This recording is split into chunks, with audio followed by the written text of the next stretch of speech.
સુરતના ઉન પાટિયામાં બે સગા ભાઈ હારૂન અને ફારૂક ડૂબી જતા મોત. ફાયર વિભાગ પર સ્થાનિકોના ગંભીર આક્ષેપ. સુરતના ઉન પાટિયા વિસ્તારમાં આવેલ સંજર વનમાંથી એક હૃદય કંપાવી દે તેવી ઘટના સામે આવી છે, જ્યાં પાણીમાં ડૂબી જવાથી બે સગા ભાઈઓના કરુણ મોત નીપજ્યા છે. આ દુર્ઘટનાએ સમગ્ર વિસ્તારમાં શોકનો માહોલ સર્જી દીધો છે. મળતી માહિતી મુજબ મૃતકોની ઓળખ 19 વર્ષીય ફારૂક અને 21 વર્ષીય હારૂન તરીકે થઈ છે. બંને ભાઈઓ કોઈ કારણસર પાણીમાં ડૂબી ગયા હતા. ઘટનાની જાણ થતાં જ પરિજનો અને સ્થાનિકો દ્વારા તેમની શોધખોળ શરૂ કરવામાં આવી હતી. બાદમાં બંનેના મૃતદેહ પાણીમાંથી બહાર કાઢવામાં આવ્યા હતા. આ ઘટનાને લઈને સ્થાનિકોમાં ભારે રોષ પણ જોવા મળી રહ્યો છે. સ્થાનિકોનો આક્ષેપ છે કે ઘટનાની જાણ ફાયર વિભાગને ગઈ સાંજથી જ કરવામાં આવી હતી, છતાં સમયસર બચાવ કામગીરી શરૂ કરવામાં આવી ન હતી. જો તાત્કાલિક કાર્યવાહી કરવામાં આવી હોત તો કદાચ બંને યુવાનોનો જીવ બચી શક્યો હોત તેવી પણ લોકોમાં ચર્ચા થઈ રહી છે. જો કે આ આક્ષેપોની સત્તાવાર પુષ્ટિ હજુ સુધી થઈ નથી.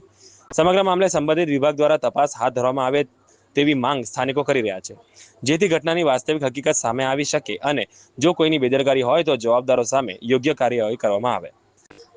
આ દુઃખદ ઘટનાએ પરિવાર પર આભ ફાટી પડ્યું છે, જ્યારે સમગ્ર વિસ્તારમાં શોકની લાગણી વ્યાપી ગઈ છે. વાવ ન્યૂઝ, સુરત, ગુજરાત.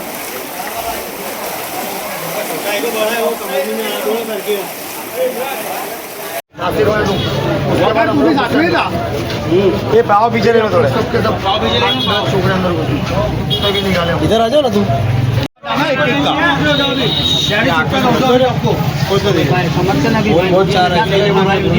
वो ब्लर कर देंगे अपने।